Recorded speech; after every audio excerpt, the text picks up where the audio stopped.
Darling Retail Kitchen Appliances up to 60% offer. அதான் mister gold, தரத்திலையும் அளவுலையும் நோ காம்ப்ரமைஸ். மிஸ்டர் கோல்ட் 100% கடலெண்ணெய். மணப்பெண்ணின் பிரத்யேகமான திருமணம் விவாஹா தி சென்னை சில்க்ஸ். எனக்கு சின்ன வயசுலேருந்து அனீமியா எனக்கு 1.5 years ஃபேமிலி லைஃப் இருக்கக்கூடாதுன்ட்டாங்க. நான் வேலைக்கு போனேன்னா ப்ரொடியூசர்ஸ் எல்லாம் ப்ரெக்னென்ட் ஆகிட்டேன்னா எங்களால் வேற கேரக்டர் நடுவில் மாற்ற முடியாதுன்ட்டாங்க. குழந்தை பெற்றுக்க முடியாது, குழந்தை பெற்றுட்டோன்னா அதை பார்த்துக்கணும், எங்களுக்கே கஷ்டமான சூழ்நிலை வாழறதுக்கு. ஸோ அதனால ஃபேமிலி லைஃப்பில் ஈடுபட முடியாமல் போயிடுச்சு. After my husband's death, N husband இறந்து ஒரு 17 வருஷம் ஆயிடுத்து. அந்த நேரத்தில் அழுதது தான். அடுத்த நாள் ஃபியூனரல் வரைக்கும் நான் அழவே இல்லை. I was totally under the control of the Holy Spirit. So அழவே இல்லை. அவரை பரி பண்ணும்போது ஒரு தடவை அழுதான், அவ்வளோதான். லைக் என்னோட பர்த்டேலாம் வரைச்ச ரொம்ப அழுவேன். ஐயோ அவர் இல்லையே. ஏன்னா எங்களோட கல்யாண நாள் கூட அவர் ஞாபகம் வச்சிருக்க மாட்டார், என் பர்த்டே ஞாபகம் வச்சிருப்பாரு. பிரெக்னென்ட் ஆகணும், நம்மளுக்கு சீமந்தம் பண்ணணும். ஸோ அந்த மாதிரியான ஒரு see, he is a friend, he is my husband, he is my guide, he is my everything, he is my love.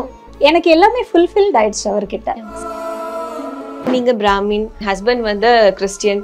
கல்யாணத்துக்கு 4 வருஷம் கழிச்சதுக்கு அப்புறம் தான் நான் கிறிஸ்டினா மாறினேன். இப்போ வந்து ஒரு சிங்கிள் உமனா இண்டிபெண்டா இருக்கும் போது அதுல எவ்வளோ ஸ்ட்ரகிள்ஸ் இருக்கு as a சொசைட்டியை நம்ம ஃபேஸ் பண்ணும்போது? ஆரம்பத்தில் எனக்கு ரொம்ப ஜாஸ்தி எமோஷனல் டார்ச்சர்ஸ் எல்லாம் நிறைய வருது. I thought of it also. சுகமான சுமைகளுக்கு அப்புறம் ஒரு படம் ஹீரோயினா பண்ணேன், கௌரி மனோகரின்னு ஒரு படம். எங்க தம்பி சத்யா மூவிஸ் பிரசாந்த் ஆர்டர் பண்ணியிருந்தோம். பண்ணது கோகுலம், சூப்பர் குட் ஃபிலிம்ஸ். அதில் அர்ஜுன் சிஸ்டர், செகண்ட் சிஸ்டரா பண்ணேன். உங்களை ரீஎன்ட்ரி பண்றப்போ மக்கள்கிட்டயும் சரி ஃபீல்ட்லயுமே சரி உங்ககிட்ட அந்த ரெஸ்பான்ஸ் எப்படி இருக்கு? டயலாக் மெமரைஸ் பண்றது ரொம்ப கஷ்டமாயிடுச்சு. முன்னாடி எல்லாம் பக்கம் பக்கமா பேசுவேன், டயலாக் அந்த அளவுக்கு எல்லாம் இருக்கும். டோட்டலா எனக்கு புதுசா இருந்தது. ஹலோ ஆல், இன்னைக்கு என் கூட 90sகளுக்கு ரொம்பவே பிடிச்ச ஆக்ட்ரஸ் சாந்தி ஆனந்த் இருக்காங்க. வணக்கம் மேம். வணக்கம். அண்ட் எப்படி போயிட்டு இருக்கு மேம் சன் டிவில மருமகள்? ஆமா, போயிட்டு இருக்கு. ரொம்ப நல்லாவே போயிட்டு இருக்கு. Actually it is a sudden call எனக்கு. நான் புன்னகை பூவே பண்ணதுனால அதில் தெரிஞ்ச ஒருத்தர் வந்து எனக்கு இந்த மாதிரி ஒரு ரோல் இருக்கு, பண்ண முடியுமா, இட் இஸ் புது ட்ராக் ஆரம்பிக்கிறோம் அப்படின்னாங்க. சரி ஓகே, பாசிட்டிவ் மதர் தான் அப்படின்னாங்க. ஓகே, திடீர்னு ஒரு கட்டத்தில் நெகட்டிவாக வேற மாற்றிட்டாங்க.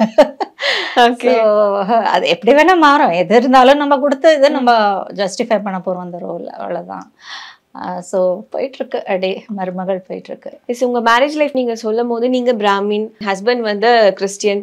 ஸோ வீட்டில் ப்ராட் மைண்டடாக இருந்து அக்செப்ட் பண்ணிக்கிட்டாலுமே அந்த ரிலேட்டிவ்ஸ் சைடும் சரி, இந்த 4 பேர் 4 விதமாக பேசுவாங்க. அவங்க எல்லாருமே சரி என்ன சொன்னாங்க? எங்க அப்பா தான் டிசைட் பண்றது எல்லாமே. ஆக்சுவலி இவங்க கிறிஸ்டின்ஸ்னே கூட தெரியாது. எனக்கு பொண்ணு பார்க்க வரச்ச அவர் கிறிஸ்டின் கூட தெரியாது. பார்க்க வராங்க, ஓகே, அவ்வளவுதான். ஏன்னா எங்க அப்பா வந்து பிராமின், அம்மா வந்து நாயுடு, தெலுங்கு நாயுடு. அதே மாதிரி எங்க தாத்தா வந்து பிராமின், பாட்டி வந்து என்ன எடுத்துட்டு வந்தாங்க பிலிம் லைன், அவங்க நாயுடு. சோ எல்லாமே கலப்பு திருமணம் தான் எங்க ஃபேமிலியில. அதனால அப்பா வந்து பெருசா இந்த ரிலீஜன் அந்த கேஸ்ட் அப்படின்லாம் ஒன்றும் பெருசாவே எடுத்துக்கல. 2 பேரும் பேசினோம், பிடிச்சிருந்தது. ஓகே சரி, அப்பா கிட்ட சொன்னேன், ஓகே டாடி கல்யாணம் பண்ணிக்கிறேன் அப்படின்னு. அதுக்கப்புறம் கல்யாணம் நடந்து கல்யாணத்துக்கு 4 வருஷம் கழிச்சதுக்கு அப்புறம் தான் நான் கிறிஸ்டினா மாறினேன். 4 இயர்ஸ்க்கு அப்புறமா தான். Nobody forced me. அண்ட் அவங்க சைட்ல இருந்து யாருமே என்னை வந்து ஃபோர்ஸும் பண்ணல, சொல்ல கூட இல்லை நீ மாறணும் அப்படின்ட்டு. But I my self thought that okay நம்ம வந்து அவங்களுடைய இதுக்கு போகணும் அப்படின்னு சொல்லிட்டு the Lord touched me. அதனால நான் மாறினேன். ஆஃப்டர் மேரேஜ் ஒரு 5 years, ஏன்னா மாமியார் மாமனார் பேரலைஸ்டா இருக்கனால நான் தான் அவங்கள டேக் கேர் பண்ணிக்கணும் ஃபுல்லா. அவங்க பெட் ரிட்டார்டன் மாமியார். இது வந்து பிஃபோர் மேரேஜ் சொல்லிட்டாங்களா? அவங்க முடியாது அப்படின்னு சொன்னாங்க. எல்லாமே நான் கேட்டுட்டேன். பட் அவங்கள பார்த்தோன்னா ஒரு ஹாஸ்பிட்டல்ல வேலை செஞ்சுட்டு இருந்தேன். அப்போ இந்த சீரியல்ஸ் கொஞ்சம் விட்டுட்டு 2 months நான் ஹாஸ்பிட்டல்ல ரிசப்ஷனிஸ்டா வேலை செஞ்சுட்டு இருந்தேன். அப்பதான் ஃபிக்ஸ் ஆச்சு எனக்கு மேரேஜ். ஸோ அப்பவே அதையும் விட்டுட சொன்னாங்க, இல்ல மாமியார் மாமனாரை பார்த்துக்கணும். ஸோ அதையும் விட்டுட்டு நான் மாமனார் மட்டும்தான். ஏன்னா யாருமே இல்லை அவங்கள பார்த்துக்கிறதுக்கு. என் ஹஸ்பண்ட் வெளியூர்ல பாம்பேல வேலைன்றதுனால நான் தான் பார்த்துக்கணும். ஒரு சர்வெண்ட் மட்டும் மேல் வேலைக்கு அதுக்கெல்லாம் வச்சிருந்தாங்க, அவ்வளவுதான். பட் எல்லாமே டேக் கேர் பண்ணிக்கிறது நான் தான். ஸோ வீட்டு வேலை, வெளி வேலை, சமையல் வேலை எல்லாமே அவங்கள கேர் பண்ணிக்கிறது எல்லாமே. ஸோ அந்த 5 years நான் இல்லை. ஆமா, 95ல இருந்து 2000 வரைக்கும் நான் இல்லை. 99ல வந்து மாமியார் இறந்து போயிட்டாங்க. அவங்க இறந்ததுக்கு அப்புறம் தான் சரி ஒரு வேலை கிடைச்சது. அதுக்கப்புறமா இந்த 2000ல இருந்து மறுபடியும் என்னுடைய ரீஎன்ட்ரியை பண்ணேன் இந்த ஃபீல்டில். அதுவும் என் ஹஸ்பண்ட் தான் சொன்னார், you got such a nice talent, why can't you go and act on the way. வர்றதெல்லாம் நீ ஒத்துக்காம உனக்கு எது நல்லதுன்னு படுது, எந்த கேரக்டர் உனக்கு பிடிச்சது, எந்த ரோல் உனக்கு சூட் ஆகுதுன்னு உனக்கு தெரியும், ஸோ அதை நீ பண்ணு அப்படின்னாரு. இன்ஃபேக்ட் அவர் வந்து ஹிந்தியில ப்ரொடியூசரா இருந்திருக்கிறாரு முன்னாடியே என் ஹஸ்பண்ட். பட் அவரை ஷிஃப்ட் பண்ணி வந்தது, அதை குவிட் பண்ணிட்டு தான் லெதர் பிஸ்னஸ் ஃபேஷன் டிசைனராக இருக்கிறாரு. ஸோ அப்போ அவருக்கு அது அந்த ஃபீல்டை பற்றி கொஞ்சம் தெரியும். ஸோ எனக்கு பின்னாடி, அதாவது every man as a successful உமன்ன்ற மாதிரி எனக்கு பின்னாடி என் ஹஸ்பண்ட் தான் இருந்து எல்லாமே எனக்கு செஞ்சு, என்னுடைய காஸ்டியூம்ஸ், எனக்கு ஜுவல்ஸ் எல்லாமே அவர் தான் வாங்கி தருவார். He is very nice type. கெட்ட பழக்கம் கிடையாது, ஒன்றும் கிடையாது. ஒரே ஒரு வார்த்தையில சொல்லணும்னா he is a gift from காட்னு சொல்லலாம். நான் சொல்ல முடியும். ஸோ இப்போ வந்து ஆஃப்டர் மேரேஜ் ஒரு 4 years வந்து கேப்ல இருந்தீங்க. அந்த டைம்ல உங்களுக்கு என்ன ஆஃபர்ஸ் வந்துச்சா? மூவி ஆஃபர்ஸ் இல்லை சீரியல் ஆஃபர்ஸ்? இல்லை, டோட்டலாக நான் விட்டுட்டு போயிட்டேன். போய் ஆக்சுவலி என்னுடைய கல்யாணத்துக்கு கேபி சார் வந்திருந்தாரு. வந்துட்டு நீ நடிக்க மாட்டியா அப்படின்னாரு. இல்லை சார், பண்ணுற மாதிரி இல்லை, அப்படியே பண்ணாலும் உங்ககிட்ட தான் நான் வருவேன் சார் ஃபர்ஸ்ட்டு கேட்டு அப்படின்னு அப்படியே விட்டுட்டேன். அந்த 4 years எதுவும் பண்ணலை. ஓகே, டோட்டலி நான் இதில். பட் அதுலேயே எனக்கு ஃபினான்ஷியல் பிரேக் டவுன், என் ஹஸ்பண்ட்க்கு வேலை போயிட்டு ரொம்ப ஃபினான்ஷியல் பிரேக் டவுன் ஆச்சு. என்னால் போக முடியாத ஒரு சுச்சுவேஷனில் இருந்தேன் வேலைக்கு. அண்ட் ஆஃப்டர் 1999ல மாமியார் இறந்ததுக்கு அப்புறம் தான் 2000ல நான் திருப்பி ரீஎன்ட்ரி. ஸோ ஆஃப்டர் அந்த ஒரு பிரேக் அப்புறம் கொடுக்குற ரீஎன்ட்ரியில் எப்படி இருந்துச்சு உங்களுக்கு? ரீஎன்ட்ரி பண்ணுறப்போ மக்கள்கிட்டயும் சரி, ஃபீல்ட்லேயுமே சரி, உங்ககிட்ட அந்த ரெஸ்பான்ஸ் எப்படி இருந்துச்சு? ஆக்சுவலி எனக்கு ரொம்ப கஷ்டமா இருந்துச்சு. ஏன்னா டோட்டலாக 5 years விட்டுட்டு அந்த டோட்டலாக மாறிடுச்சு ஃபீல்டே. ஆக்ஷன் சொன்னா எனக்கு வந்து நடிக்கிறது கூட டயலாக் மெமரைஸ் பண்றது ரொம்ப கஷ்டமாயிடுச்சு. முன்னாடிலாம் பக்கம் பக்கமா பேசுவேன், டயலாக்கு அந்த அளவுக்கு எல்லாம் இருக்கும். டோட்டலா எனக்கு புதுசா இருந்தது. ஏன்னா ஒரு தொழில் நம்ம செஞ்சுட்டு இருக்கோம், அதை செஞ்சுக்கிட்டே இருக்கிறச்சதான் நம்மளுக்கு அது வரும். நம்மளுக்கு ஃப்ரீக்வெண்டா அது கொஞ்சம் இம்ப்ரவைஸ் பண்ணி எக்ஸ்பீரியன்ஸ் இருக்கும். டோட்டலா அதுல இருந்து வெளியில வந்த உடனே ஒரு பிளாங்க் மாதிரி இருந்தது. நான் ஸ்டார்டிங்ல கொஞ்சம் கஷ்டமா தான் இருந்தது எடுக்கிறதுக்கு. சின்ன ஷார்ட் ஃபிலிம்ஸும் நிறைய பண்ணியிருக்கேன். அந்த மாதிரி இந்த அவார்டு வின்னிங் ஷார்ட் ஃபிலிம்ஸ் அந்த மாதிரி கூட வந்ததுன்னா அதுவும் பண்ணுவேன். ஓகே, ஸோ இது வரைக்குமே நீங்க பண்ணதுல உங்களுக்கு பிடிச்ச ஒரு மூவி கேரக்டர், உங்களுக்கு பிடிச்ச ஒரு சீரியல் கேரக்டர்னா எது சொல்லு? கேபி சார் என்ன சொல்றாரோ அந்த சொல்ற மாதிரி நம்ம 50% பண்ணாலே அவர் அப்ரிஷியேட் பண்ணுவார். அவர் நிறைய அப்ரிஷியேட் பண்ணியிருக்கிறாரு. சின்ன ஒரு இது இருந்தாலும் அது நல்லா பண்ணிட்டோம்னா அப்ரிஷியேட் பண்ண. ஸோ அந்த ரோல் எனக்கு ரொம்ப பிடிச்சிருந்தா ஆடுகிறான் கண்ணன்ல. அதுக்கப்புறம் தீர்க்க சுமங்கலின்னு ஒரு சீரியல் பண்ணேன். அதுல மெயின் ரோலா நான் தான் நிழல் ரவி சார் பேர் எனக்கு. அதுல மதர் கேரக்டர், அதாவது என் வயசு இருக்கிற 3 பேருக்கு அம்மா ரோல் அப்பவே. ஓகே, அப்போனா என்ன ஏஜ் இருக்கு மேம்? அப்போ எனக்கு ஒரு 30, 32 அப்படி இருக்கும். ஆமா, அப்போவே நான் பண்ணேன். நான் ரொம்ப நல்லா இருந்தது. அந்த ரோலும் எனக்கு ரொம்ப பிடிச்சிருந்தது. இப்போ வந்து பொதுவாக சொல்லுவாங்க, ஆண்கள் வந்து உடல் அளவில் வலிமை வாய்ந்தவங்க, பெண்கள் வந்து மனதளவில் வலிமை வாய்ந்தவங்க. இதை இங்கே பார்க்கும்போது உங்களுக்கு அது எப்படி மேம் இருக்கும்? என்னை பொறுத்த வரைக்கும் அதுதான் கரெக்டுன்னு நினைக்கிறேன். ஏன்னா எனிதிங் வாட் எவர் ஹேப்பன்ஸ், ஏன்னா ஒரு பொண்ணு தானே ஒரு குடும்பத்தையே கட்டி காக்கிறது. வாட் எவர் இட் இஸ், அது எல்லார வாழ்க்கையாக இருக்கட்டும், வேற எந்த ஒரு விஷயங்களாகட்டும், அவங்க வேலைக்கு போகிறது, அவங்க வீட்டில் எல்லா விஷயங்களும் அவங்க மெயின்டைன் பண்ணுறது, பசங்களை மெயின்டைன் எல்லா விஷயங்களும் அவங்க மெயின்டைன் பண்ணுறாங்க. ஸோ மனசில் வந்து எது இருந்தாலும் அவங்க கொட்டிடுறது அதனால தான். ஆனால் ஆம்பளைங்க அப்படி கிடையாது, மனசுக்குள்ளே வச்சுப்பாங்க. எது இருந்தாலும் அவங்களுக்குள்ள அதை வச்சுப்பாங்க. பட் நீங்கள் சொல்கிறது கரெக்ட் தான், உடல் அளவில் அவங்க வந்து வலிமை வாய்ந்தவங்க, பட் மனசளவில் வலிமை. ஆனால் சில விஷயங்களில் ஒடிஞ்சு போயிடுவாங்க. இப்போ ஒரு புருஷனுக்கு ஒரு பொண்டாட்டி இல்லைன்னு வச்சுக்கோங்களேன், அவங்க வந்து ஒடிஞ்சு போயிடுவாங்க. அவங்களால என்ன பண்ணுறது அடுத்ததுன்னு தெரியாது. ஆனால் இதே ஒரு பொண்ணு வந்து ஒரு ஹஸ்பண்ட் இழந்துட்டானா அவளால் மேற்கொள்ள முடியும் எது இருந்தாலும். Because she has that capacity, that strength in her மனசுல அந்த ஸ்ட்ரென்த் இருக்கிறதுனால தான் அவளால ஓவர் கம் பண்ண முடியறது. So you are having that yes of course. இவ்வளோ என் ஹஸ்பண்ட் இறந்து ஒரு 17 வருஷம் ஆயிடுத்து. இன்னைக்கு வரைக்கும் நான் அப்படி போயிட்டு இருக்கேன். I had overcome all the phases in my எல்லா டிஃபிகல்ட்டிஸும் ஓவர் கம் பண்ணியிருக்கேன் நான். Okay. With the strength of God, with the grace of காட்னு சொல்லலாம். That's it. ஓகே.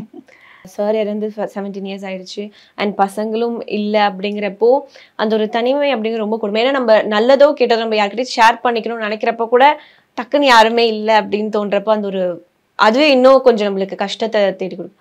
அந்த டைம்ல எப்படி மேம் ஹேண்டில் பண்றீங்க? எனக்கு அவர் இறந்துட்டு ஒரு வருஷம் கொஞ்சம் கஷ்டமாக தான் இருந்தது. ஒரு வருஷம் கூட இல்லை, ஒரு 8 months to 1 yearக்குள்ள நினச்சி அழுதுகிட்டு இருந்துருப்பேன். நிறைய அழுவேன். லைக் என்னோட பர்த்டேலாம் வரைச்ச ரொம்ப அழுவேன். ஐயோ அவர் இல்லையே. ஏன்னா எங்களோட கல்யாண நாள் கூட அவர் ஞாபகம் வச்சிருக்க மாட்டார், என் பர்த்டே ஞாபகம் வச்சிருப்பாரு. ஸோ அந்த மாதிரி அந்த நிறைய கார்ட்ஸ் அனுப்புறது இதெல்லாம் செய்வார் அவர். ஸோ அப்பெல்லாம் ஞாபகம் வரும். ரொம்ப அழுவேன். அப்புறம் then I came to overcome everything by the grace of God. ஏன்னா நான் இப்போ கிறிஸ்டினா மாறினதுக்கு அப்புறம் எவ்ரி திங் ஸ்பிரிச்சுவலாக கொஞ்சம் ரிலீஜியஸாக போயிட்டேன். So I dedicated my self to that way. அந்த வேல போனதுனால, ஸ்பிரிச்சுவலாக போனதுனால எனக்கு வந்து எல்லாமே ஈஸியாக ஓவர் கம் பண்ணுறதுக்கு எனக்கு ஒருத்தர் இருக்கார் கூட, ஜீசஸ் கூடவே இருக்காரு, என் கூட ஒருத்தங்க இருக்காங்க, his presence is always there with me அப்படின்ற ஒரு மைண்ட் செட்டுக்கு நான் வந்துட்டேன். ஸோ வாட் எவர் ஒரு சந்தோஷமான விஷயம்னாலும் ஒரு கஷ்டமான விஷயம்னாலும் எது இருந்தாலும் நான் அவர்கிட்ட போய் சொல்லிடுவேன். தென் ஆஸ் பேசிக்கலி கிளாசிக்கல் டான்சர்னால I go for the ministry also. அதில் எனக்கு அழைச்சிருக்காரு. So I choreograph myself at home. Whatever songs have been given நான் வீட்லேயே கோரியோகிராஃப் பண்ணி எங்கேயாவது கேட்டாங்கன்னா போய் ஆடுவேன். ஸோ இதில் இந்த ஸ்பிரிச்சுவல் வேல நான் என்னை டெடிகேட் பண்ணதுனால எனக்கு அந்த தனிமை வந்து பெருசாவே இல்லை. இன்ஃபேக்ட் யாராவது வந்துட்டாங்கன்னா எனக்கு அது ஒரு இன்ட்ரப்ஷனா இருக்கும். எனக்கு இல்லைன்றது always there is a God's presence in my home. என்னோட வீட்டுல அவருடைய பிரசனை இருந்துட்டே இருக்கும். ஏன்னா எனக்கு அது தனிமையா இருக்கிறதே எனக்கு தெரியாது. ஆல்வேஸ் எப்போதுமே ஏதாவது ஒரு வேலை. ஏன்னா நான் வீட்டுல வேலைக்காரி யாரையும் வச்சுக்கல. ஸோ சமையல் வேலை, வீட்டு வேலை, என்னோட மினிஸ்ட்ரி ஊழியத்து வேலை, அப்புறம் வெளி வேலை, பேங்க் போனா, ரேஷன் போனா, காய்கறி வாங்கணும், ஏதாவது கடைக்கு போகணும்னா எல்லா வேலைகளும் நான் தான் செய்யறது. எல்லாமே all in one woman show அப்படின்னு வாங்க அந்த மாதிரி. நான் தனிமைன்றது எனக்கு சொல்லவே முடியாது. யாராவது வந்துட்டா கூட, என் தங்கச்சியே வந்துட்டா கூட எப்ப போவா அப்படின்றது தான் அந்த மாதிரி. முன்னாடி எல்லாம் அப்படி இருந்தது. இப்போ ஒன்னும் சொல்ல மாட்டா. She's a very nice girl, very good friend of mine சொல்லலாம். சிஸ்டர்ன்றதை விட என் ஹஸ்பண்டுக்கு அப்புறம் நான் என்னுடைய கருத்துக்களை பரிமாறிக்கிறதுனா she is a very good friend of me. Okay. என்ன ஆச்சு மேம் சாருக்கு? Sir sudden attack, heart attack. First attack first attack எனக்கு அது ஹார்ட் அட்டாக்னு கூட தெரியல. நான் வீட்டில தான் இருந்தேன், ஷூட்டிங் இல்லை அப்போ. அட்டாக்குன்னே தெரியல எனக்கு. அவருக்கு ஆல்ரெடி பிபி அண்ட் சுகர் இருந்திருக்குது.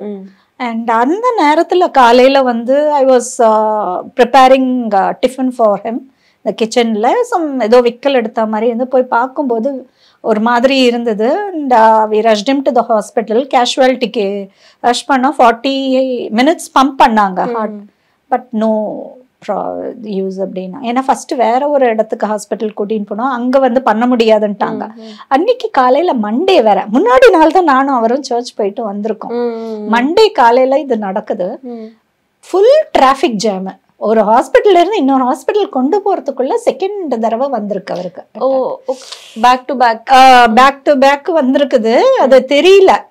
அந்த ஆம்புலன்ஸ்லயே திருப்பி வந்திருக்குது. அப்புறமாவும் அந்த போய் சேர்ந்து அவரை உள்ள கேஷுவாலிட்டிக்கு உள்ள இது பண்ணி பம்ப் பண்ணி பார்த்தாங்க. நோ யூஸ் அப்படின்ட்டாங்க.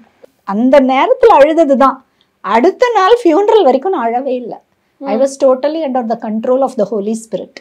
ஸோ அழவே இல்லை. அவரை பரி பண்ணும்போது ஒரு தடவை அழுதான், அவ்வளோதான். அந்த 2 நேரத்துல தான் அழுந்தேன். அதுக்கு ஃபுல் அண்ட் ஃபுல் நான் அழவே இல்லை. 1.5 நாள் நான் அழவே இல்லை. எல்லாம் சுற்றி இருக்கிறவங்க எல்லாம் இந்த பொண்ணு என்ன பைத்தியம் ஆயிடுச்சோ ஏதோ ஒன்று ஆயிடுச்சோ அழவே இல்லையே அப்படின்ற மாதிரி. நான் தண்ணி குடிக்கலன்றது கூட எங்கள் அம்மா சொல்லி தான் எனக்கு தெரியுது. எனக்கு அப்போதான் எனக்கு ரிமெம்பரன்ஸே வருது. எனக்கு நான் இல்லவே இல்லை அந்த டைட். I was totally under the control of the Holy Spirit. எனக்கு தெரியவே இல்லை சுத்தமாக. ஸோ டோட்டலி நான் ஸ்பிரிச்சுவல் இதில் போனதுனால தான் என்னால் I can overcome anything and anywhere. I could go alone, I could be alone. அந்த மாதிரி it is only by God's grace. எனக்கு எங்கள் மாமியார் இறந்ததுக்கு அப்புறம் என் மாமியாரை பார்க்கணுன்றதுனால நாங்கள் ஃபேமிலி லைஃப்பில் ஈடுபட முடியாமல் இருந்தது. ஹஸ்பண்ட் கல்யாணம் ஆகி 3 monthsலேயே எனக்கு ஒரு பெரிய ஆப்ரேஷன் நடந்தது. ஸோ 1 month எனக்கு சின்ன வயசுலேருந்து அனீமியா எனக்கு. ஸோ அது ஒரு பெரிய சதை வளர்ந்து அது வெடிக்கிற ஸ்டேஜில் இருந்து அதை இமீடியட்டாக ஆப்ரேஷன் பண்ணி அது 24 years I was in anaemia only. After that only I got recovered after that operation. 1.5 years family life இருக்கக்கூடாதுன்ட்டாங்க. After 3 months of my marriage I got this operation. இந்த ஆப்ரேஷன் நடந்தது. அதுக்கப்புறம் 1.5 years இருக்கக்கூடாதுன்னாங்க. 1.5 yearsக்கு முன்னாடியே ஹஸ்பண்டுக்கு வேலை போயிடுது. வேலை போயிட்ட உடனே என்ன பண்றதுன்னு நான் வேலைக்கு போக ஆரம்பிச்சேன். ஓகே. ஸோ நான் வேலைக்கு போனேன்னா ப்ரொடியூசர்ஸ் எல்லாம் ப்ரெக்னென்ட் ஆகிட்டேன்னா எங்களால் வேற கேரக்டர் நடுவில் மாற்ற முடியாதுன்ட்டாங்க. இன்ஃபேக்ட் எங்களுக்கு ரொம்ப கஷ்டமா நான் சம்பாரிச்சு தான் நான் பண்ண முடியும். என்னுடைய ஃபேமிலி லைஃப்பும் ஓட்டணும். அப்போ என் மாமனாரும் இருந்தார். மாமனார் அதுக்கப்புறம் ஒரு 4 வருஷம் கழிச்சு தான் இறந்தார். ஸோ அப்படி ஓட்டின்னு இருக்கிறச்சு என்னால் ஃபேமிலி லைஃப்பில் ஈடுபட முடியாது. குழந்தை பெற்றுக்க முடியாது. குழந்தை பெற்றுட்டோன்னா அதை பார்த்துக்கணும். எங்களுக்கே கஷ்டமான சூழ்நிலை வாழறதுக்கு. வர காசு கடன் கொடுக்கறதுக்கு இதுக்கு தான் சரியாயிட்டு இருந்தது. வீட்டில் வாடகை கொடுக்கறதுக்கு அந்த மாதிரி தான் சரியாயிட்டு இருந்தது. எனக்கு வர வருமானம் அவ்வளோதான், அப்படிதான் இருந்தது. ஸோ அதனால ஃபேமிலி லைஃப்ல ஈடுபட முடியாமல் போயிடுச்சு. ஆஃப்டர் மை ஹஸ்பண்ட்ஸ் டெத்து சரி அப்படியே போயிடுச்சு. எனக்கு என் ஹஸ்பண்ட் தான் எனக்கு எல்லாமே அப்படின்ற மாதிரி அப்படி இருந்தேன். ஏன்னா எல்லா உமன்ஸ்க்குமே அந்த ஒரு ஆசை இருக்கும்ல, நம்ம பிரெக்னென்ட் ஆகணும், நம்மளுக்கு சீமந்தம் பண்ணணும். ஸோ அந்த மாதிரியான ஒரு ஆசைகள் எல்லாம் சுத்தமா இல்லை. எனக்கு நல்ல ஒரு கணவர் எனக்கு கிடைச்சதே see he is a friend, he is my husband, he is my guide, he is my everything, he is my love. Lover அப்படின்னு கூட சொல்லலாம். எல்லாமே அவர் தான். ஸோ எனக்கு எல்லாமே ஃபுல்ஃபில்ட் ஆயிடுச்சு அவர்கிட்ட. ஸோ அதனால ஒரு நல்ல ஃப்ரெண்டா எப்போதுமே கூட இருக்கிற மாதிரினா எவ்வளவு நல்லா இருக்கும் இல்லையா, ஜாலியா இருக்கும். ஸோ எனக்கு அந்த ஒரு இழப்புன்றதே எனக்கு இல்லாமே இருந்தது. ஆஃப்டர் மை ஹஸ்பண்ட்ஸ் டெத் என்னால வேற யாரையும் யோசிக்க முடியல அந்த ஒரு இதுல. ஸோ அந்த அளவுக்கு அவர் அவ்வளோ இதுவா இருந்தது. அந்த இடத்துல ஜீசஸ் மட்டும்தான் வர முடியும், வேற யாரும் வர முடியாது. அண்ட் ஹி இஸ் அவர் அதையும் அந்த இழப்பையும் என்ன ஓவர் கம் பண்ண வச்சிட்டார் ஜீசஸ். ஸோ இப்போ ஒரு சிங்கிள் உமனா இண்டிபெண்டா இருக்கும் போது அதுல எவ்வளவு ஸ்ட்ரகிள்ஸ் இருக்கு as a சொசைட்டியை நம்ம ஃபேஸ் பண்ணும்போது? ஆரம்பத்துல எனக்கு ரொம்ப ஜாஸ்தி எமோஷனல் டார்ச்சர்ஸ் எல்லாம் நிறைய வருது. I thought of suicide also.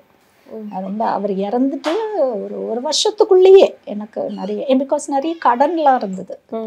கடன்லாம் இருக்கும்போது I had so much of emotional tortures. My relatives, அவர் சைட் ரிலேட்டிவ்ஸ் எல்லாம்.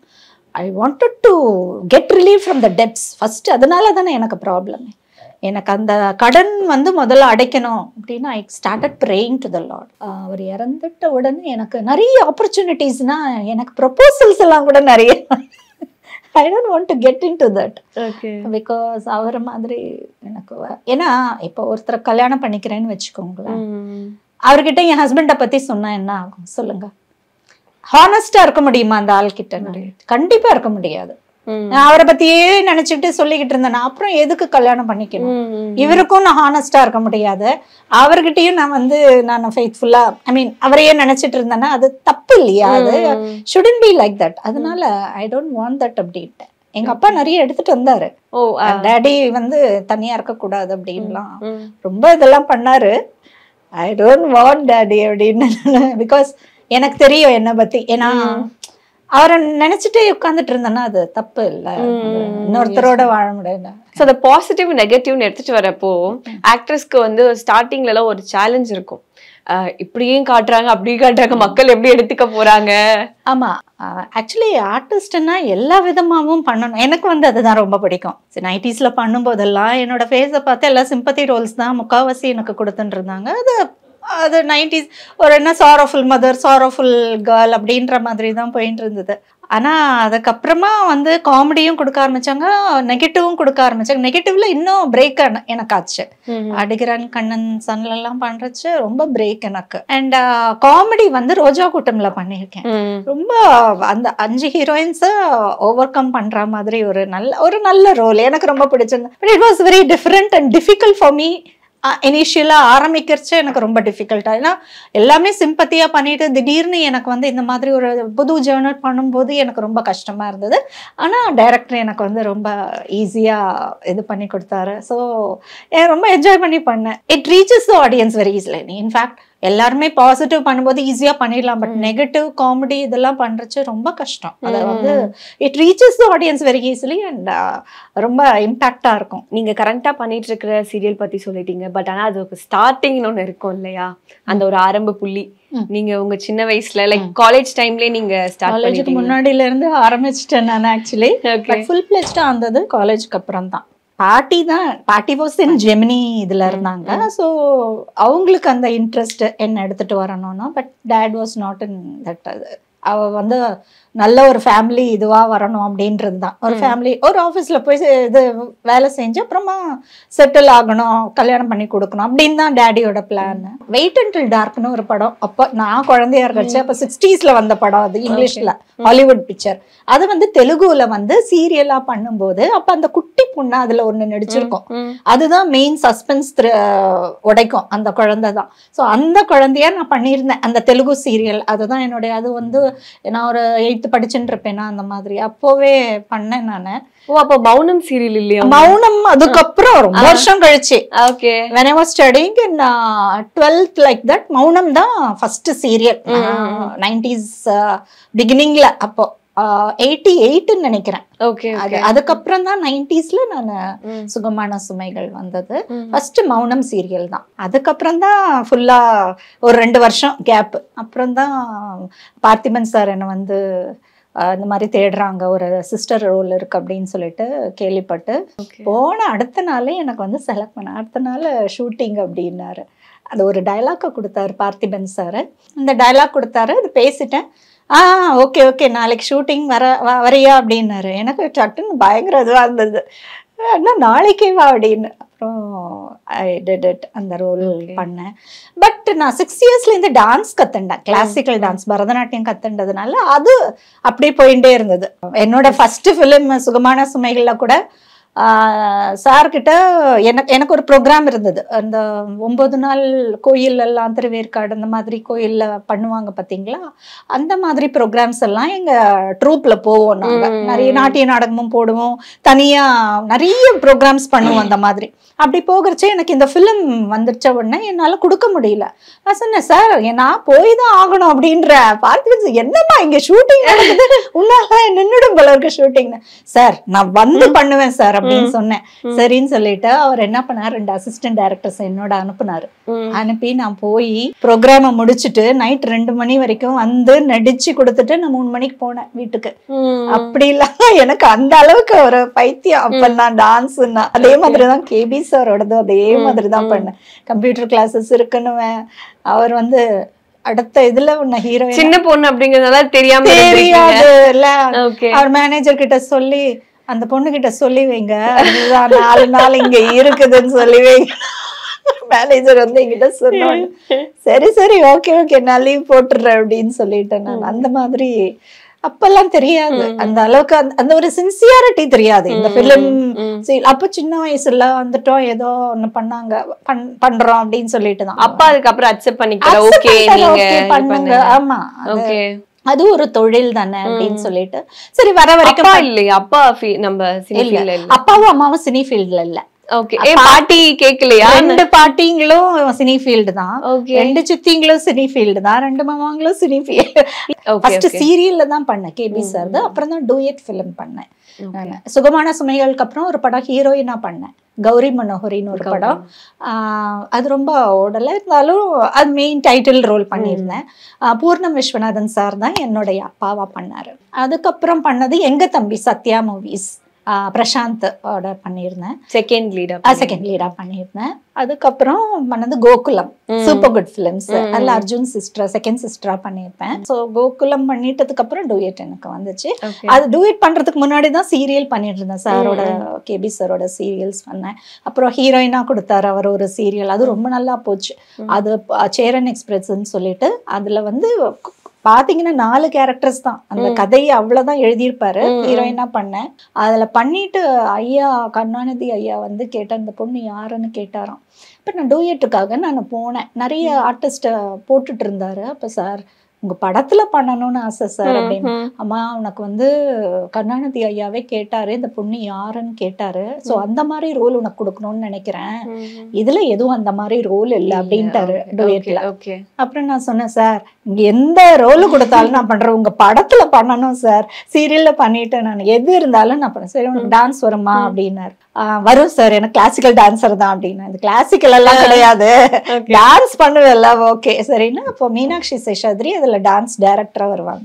அவங்களுக்கு அசிஸ்டன்ட் மாதிரி ஒரு கேரக்டரை ஃபார்ம் பண்ணி அதுல பண்ணேன் நான். அப்போ அது முடிச்சிட்டதுக்கு அப்புறம் தான் எனக்கு கல்யாணம் நடந்துச்சு. வந்தாரு 95ல கல்யாணம் நடந்துச்சு. நிறைய விஷயங்கள் நம்ம வந்து பேசணும். ஸோ இப்போ நெக்ஸ்ட் ப்ராஜெக்ட் மருமகளுக்கு அப்புறமே என்ன மேம் பண்ணலான்னு இருக்கீங்க? வந்ததுன்னா பண்ணுவேன், அவங்கதான் கூப்பிடணும். இப்போ லைனப்ல இருக்கா? இல்ல லைனப் எதுவும் இல்ல. ஃபிலிம்ஸ் எனிதிங் ஃபிலிம்ஸ்ல பண்ணுவேன், ஷார்ட் ஃபிலிம்ஸ் பண்ணுவேன், வெப் சீரிஸ் பண்ணுவேன். ஜீசஸ் ரெடீம்ஸ்ல இப்போ ஒன்று பண்ணிட்டு இருக்கேன். மருமகள் அந்த அளவுக்கு இல்லை இப்போ. ஸோ ஜீசஸ் ரெடீம்ஸ்ல ஒன்று பண்ணிட்டு இருக்கேன். இட்ஸ் பிப்ளிக்கல் திங் தான். 5 இயர்ஸா பண்ணிட்டு இருக்கேன். லீட் ரோல் ஜோதி அக்கான்னு சொல்லிட்டு. இது எவ்ரி ஃப்ரைடே சத்யம் சேனல்ல வருது 1 to 2. இது வந்து சின்ன சின்ன ஸ்டோரிஸ் எவ்ரி வீக் ஃப்ரைடேஸ்ல 1 to 2 வருது Sathyam channel. That is reached out to so many people. நிறைய பேருக்கு ஆசீர்வாதமா இருந்திருக்கு. ஸோ அது பண்ணிட்டு இருக்கேன். ஸோ நிறைய விஷயங்கள் வந்து நம்ம வந்து ஷேர் பண்ணிக்கிட்டோம். அண்ட் வந்து உங்களோட ப்ரெசன்ஸ் எங்களுக்கு எப்பவுமே கொடுத்துக்கிட்டே இருங்க. Keep smile on your face ma'am. Thank you so much for your thank you. Darling Retail kitchen appliances up to 60% offer. அதான் மிஸ்டர் கோல்ட், தரத்திலையும் அளவுலையும் நோ காம்ப்ரமைஸ். மிஸ்டர் கோல்ட் 100% கடலெண்ணெய். மணப்பெண்ணின் பிரத்யேகமான திருமணம் விவாஹா தி சென்னை சில்க்ஸ்.